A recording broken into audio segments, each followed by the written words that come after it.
Assalamualaikum warahmatullahi wabarakatuh. Perkenalkan, nama saya Tiranggi Romadhoni dengan NIM akhir 153. Saya mengambil UAS matkul positif dengan judul Pengaruh Hubungan Sosial Teman Sebaya Terhadap Pilihan dalam Melanjutkan Pendidikan. Yang pertama ada pendahuluan atau latar belakang masalah. Pendidikan formal dan pendidikan non-formal merupakan media untuk mendapatkan pendidikan yang saling mengisi dan saling memperkuat dalam hal mendidik dalam melatih keterampilan siswa. Sekolah merupakan salah satu pendidikan yang mengusahakan suatu kondisi belajar mengajar secara formal dan terencana untuk semua siswa secara klasikal. Terencana yaitu pendidikan yang secara berkesinambungan dimulai dari pendidikan usia dini atau PAUD, taman kanak-kanak atau TK, sekolah dasar, SD, sekolah menengah pertama, SMP, sekolah menengah atas, SMA, dan perguruan tinggi. Melanjutkan studi merupakan jenjang-jenjang yang terpenting dalam proses kelanjutan pendidikan yang diperoleh siswa. Melanjutkan studi bagi siswa SD diperlukan agar siswa dapat tetap melanjutkan proses pembelajaran ke jenjang yang selanjutnya. Dalam hal ini, SMP atau yang sederajat dalam melanjutkan studi perlu direncanakan sejak dini agar siswa dapat mempertimbangkan hal-hal yang menjadi hambatan dan pertimbangan dalam tujuan studi yang akan dipilihnya. Namun, dalam pengambilan keputusan siswa mendapat pengaruh dari lingkungan sosialnya yang akan membawa dampak positif dan negatif. Faktor-faktor yang berpengaruh terhadap minat siswa SD untuk melanjutkan ke SMP dalam bidang ini dibagi menjadi dua aspek. Yang pertama, faktor internal, pemahaman diri, dan faktor eksternal yang meliputi faktor keluarga, faktor sekolah, dan faktor sosial. Selanjutnya ada pengertian hubungan sosial. Hubungan sosial merupakan hubungan antara manusia yang saling membutuhkan. Hubungan sosial yaitu hubungan antar manusia yang menghasilkan adanya proses pengaruh atau mempengaruhi. Hubungan antar manusia sehubungan dengan meningkatnya kebutuhan hidup manusia. Karena itu, proses ini dapat menjurus menjadi proses sosialisasi. Menurut Astrid S. Susanto, sosialisasi adalah proses yang membantu individu-individu belajar dan menyesuaikan diri bagaimana cara hidup dan bagaimana cara berpikir kelompoknya. Agar ia dapat berperan dan berfungsi dalam kelompoknya,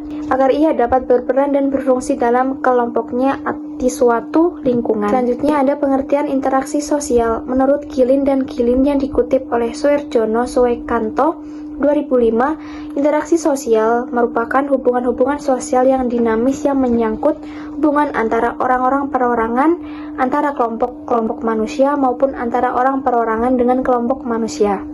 Selanjutnya ada pengertian teman sebaya. Menurut Ali 2004, teman sebaya memegang peranan penting dalam kehidupan remaja. Remaja sangat ingin diterima dan dipandang sebagai anggota kelompok teman sebayanya, baik di sekolah maupun di luar sekolah. Oleh karenanya, mereka cenderung bertingkah laku seperti tingkah laku kelompok yang sebayanya. Terdapat ciri-ciri teman sebaya menurut Slamet Santoso 2008. Yang pertama, tidak mempunyai struktur organisasi yang jelas. Yang kedua, bersifat sementara. Yang ketiga, teman sebaya mengajarkan individu tentang kebudayaan yang luas. Yang keempat, anggotanya adalah individu yang sebaya. Yang selanjutnya ada fungsi teman sebaya menurut Slamet Santoso 2009. Yang pertama, mengajarkan kebudayaan. Yang kedua, mengajarkan mobilitas sosial. Yang ketiga, membantu peranan sosial yang baru. Yang keempat, kelompok sebaya sebagai sumber informasi bagi orang tua dan guru bahkan untuk masyarakat. Yang kelima, dalam kelompok sebaya, individu dapat mencapai ketergantungan satu sama yang lainnya. Yang keenam, kelompok sebaya mengajarkan moral orang dewasa. Yang ketujuh, dalam kelompok sebaya, individu dapat mencapai kebebasan atau kebiasaan diri. Yang delapan, di dalam kelompok sebaya, anak-anak mempunyai organisasi sosial yang baru.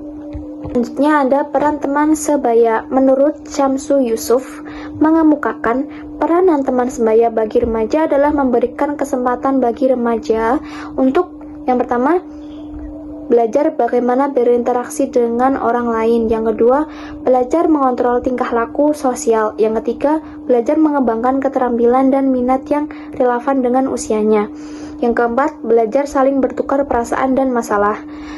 Selanjutnya ada pengaruh hubungan sosial teman sebaya. Menurut Hafiz Hurus dalam bukunya Selamat Santoso 2009, pengaruh perkembangan per grup mengakibatkan munculnya in-group dan out-group dan adanya kelas-kelas sosial. Selanjutnya ada pengertian pendidikan. Pendidikan adalah usaha sadar dan terencana untuk mewujudkan suasana belajar dan proses pembelajaran agar peserta didik secara aktif mengembangkan potensi dirinya untuk memiliki kekuatan spiritual, keagamaan, pengendalian diri, kepribadian, kecerdasan, akhlak mulia, serta keterampilan yang diperlukan dirinya. Selanjutnya ada pengertian pengambilan keputusan. Menurut Dirmawan 2004, pengambilan keputusan dapat dikaitkan sebagai teori pemilihan alternatif terbaik. Teori tersebut berusaha menjelaskan tentang langkah-langkah sistematis yang dilakukan seorang pengambilan keputusan dalam mencari, menetapkan, membuat, dan memilih solusi terbaik. Selanjutnya ada pengertian melanjutkan pendidikan. Dalam memilih melanjutkan pendidikan, para siswa tidak begitu saja memilih melanjutkan pendidikan, melainkan melakukan suatu proses pengambilan keputusan. Mereka harus siap dalam pengambilan keputusan yang sangat penting dan sulit, yaitu suatu keputusan yang khusus menentukan masa depan peserta didik sehubungan dengan karir dan cita-citanya. Sekian dari pemaparan materi yang saya dapat sampaikan. Selebihnya mohon maaf. Wassalamualaikum warahmatullahi wabarakatuh.